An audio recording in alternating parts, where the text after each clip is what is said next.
Think back to being 7 years old, in somebody else's house playing hide and seek. You found the good spot, behind the coats, or under the bed, or in that gap behind the couch where the dust lived, and you went very still. And here is the part you probably have not thought about since. You wanted them to find you, and you wanted to be impossible to find, both at once, with your whole body. That was not a contradiction. That was the game working, because the game is only worth anything if the hiding is real. Hide badly, and there is nothing to it. Hide so well that nobody ever comes, and you are not playing a game, you are just alone in a closet. So you held your breath and you listened for footsteps in the hall, and some part of you was almost bursting to be caught. You never stopped. That is the whole video, and I am going to spend the next 15 minutes turning it from something you can agree with into something you can feel. You are not a person looking for something larger than yourself. You are something larger than yourself, doing an extremely convincing impression of a person who is looking. Alan Watts spent his life on that one sentence.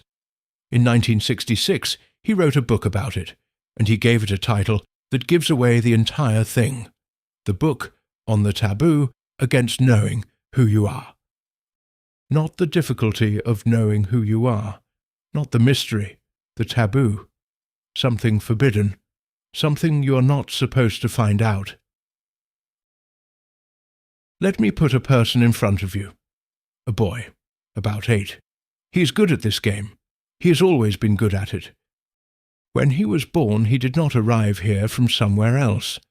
Watts had a line about this that I have never been able to improve on.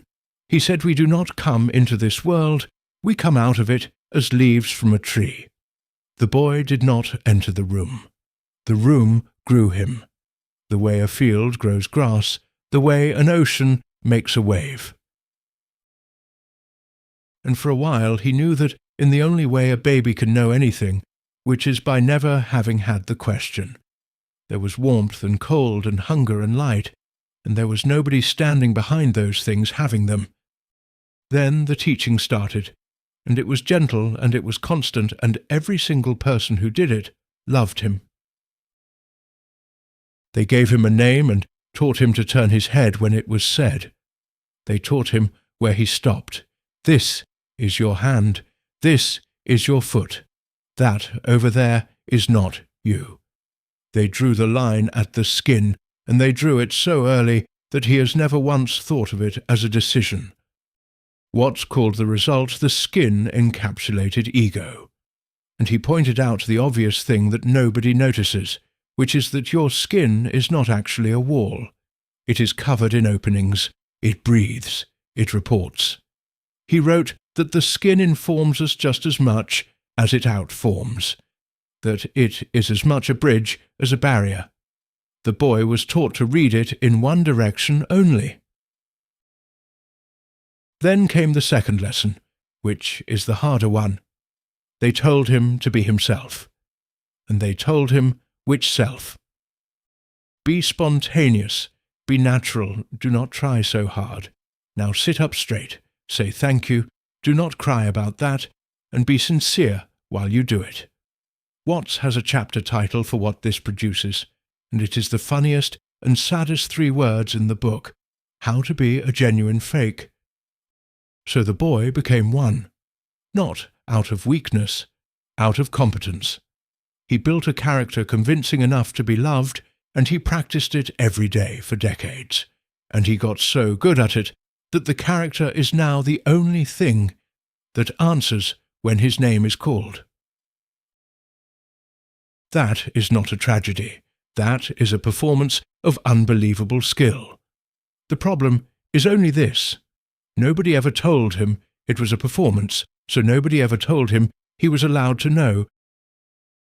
So what is actually going on? Watts puts it as a story, and it is worth hearing exactly as he wrote it. He said that God also likes to play hide and seek, but because there is nothing outside God, he has no one but himself to play with. Sit with the shape of that problem. If you are everything, you cannot have company. You cannot be surprised. You cannot be met. There is no other side of the room. So the only game available, the only one, is to forget. To split into pieces and hide inside every one of them, and to hide so thoroughly that each piece is certain it is alone. Watts wrote that the universe of seemingly separate things is real only for a while, not eternally real because it comes and goes as the self hides and seeks itself, and elsewhere, more simply, that in every direction there is just the one self playing its myriad games of hide and seek. Now, that is not new.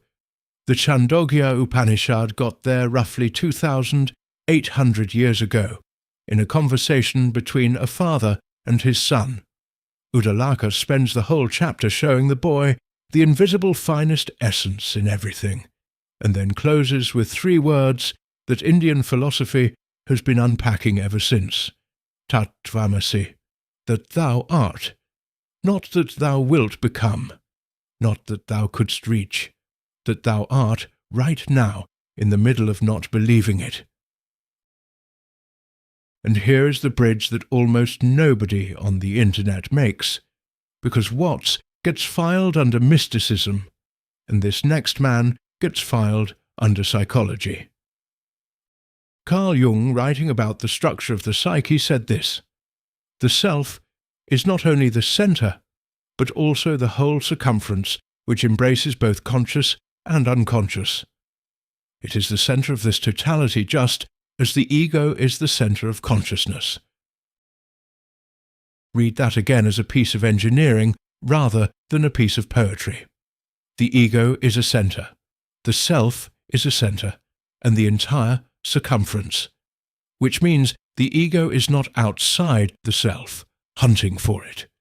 The ego is a small lit point standing inside the very thing it is looking for.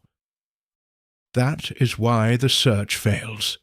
Not because you are not sincere and not because you have not meditated enough. It fails because a circle cannot go and find the circle it is drawn inside.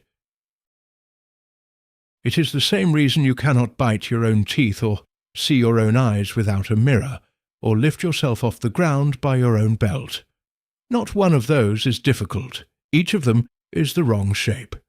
Watts said we suffer from a hallucination, a false and distorted sensation of our own existence.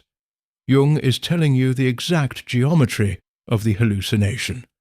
The seeker is made of the thing it is seeking. And Watts leaves one more clue in the word itself. Person comes from persona, the megaphone-mouthed mask worn by actors in the open-air theatres of Greece and Rome. Your word for a human being is the word for a mask. It was hiding in the vocabulary the whole time. So why has this not worked on you yet? Because you have heard some version of it before. You may even believe it, and nothing changed. There are 5 reasons for that. 1. You tried to understand it. Agreement is the cheapest hiding place ever built. You can nod along with all is one for 30 years, because the thing doing the nodding is the costume, and the costume is delighted to add a philosophy to itself. Understanding this is not a step toward it. It is the most comfortable possible way to keep not having it. 2. You turned no self into a self. This is the genuine fake, wearing its best outfit. The spiritual person is the most sophisticated mask ever constructed. It comes with vocabulary, with a calmer voice, with better posture, with a quiet superiority over people still trapped in ego. Watch what happens to that character when someone cuts it off in traffic, or when a younger person explains its own subject back to it. The mask did not come off. It got a new coat of paint, and the new paint is harder to see through than the old, because now it is agreeing with me. 3. You went hunting for a moment instead of noticing a fact. a retreat, a ceremony, a substance, a night when the walls got thin and everything was obviously fine. And then it faded, and you have been trying to get back ever since. But you cannot lose what you are. You can only stop noticing it again. A glimpse is not the finding. A glimpse is footsteps in the hall. 4. You tried to stop searching, which the seeker immediately took on as its next assignment. Effortless became a thing to be good at. Letting go became a technique. You cannot relax on purpose, and you cannot look for the looker, and every attempt to stop the game is one more move inside it. 5. And this is the one that actually holds it all in place. The separate self is load-bearing. Think about what is filed under it. Every unfair thing that has ever happened to you requires somebody it happened to. Your grievances need a victim to belong to. Your achievements need an owner. The apology you are still owed needs a recipient who is still standing there, waiting. And the future needs somebody to arrive in it, somebody who will finally be enough one day. If the separate one is a costume, that entire ledger closes, unpaid. Nobody wins the argument you have been quietly winning for 20 years. So you keep hiding.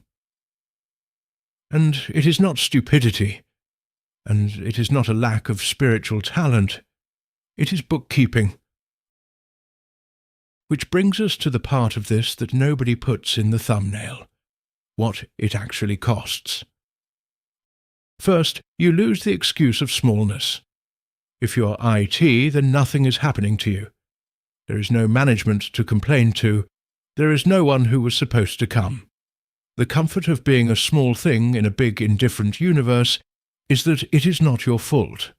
That comfort goes. Second, you lose the audience. An enormous amount of what you do is performed for a watcher who has never once been in the room.